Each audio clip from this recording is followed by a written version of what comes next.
If your shop does thread repair on manual machines, you are working too hard and spending too much time doing it. It really doesn't have to be that way, because the ProtoTRAK RLX has a thread repair routine that is easy to use and keeps you completely in control the entire process.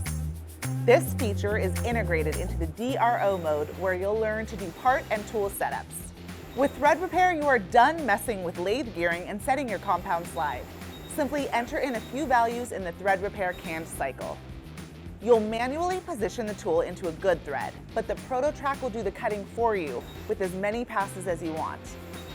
Our old lathe hand tracking pad has a nice video of how it works. Just go to Resources and Support, How-To Videos, and look for thread repair. Thread repair, hard to do manually, but we've made it easy? ProtoTRAK does that.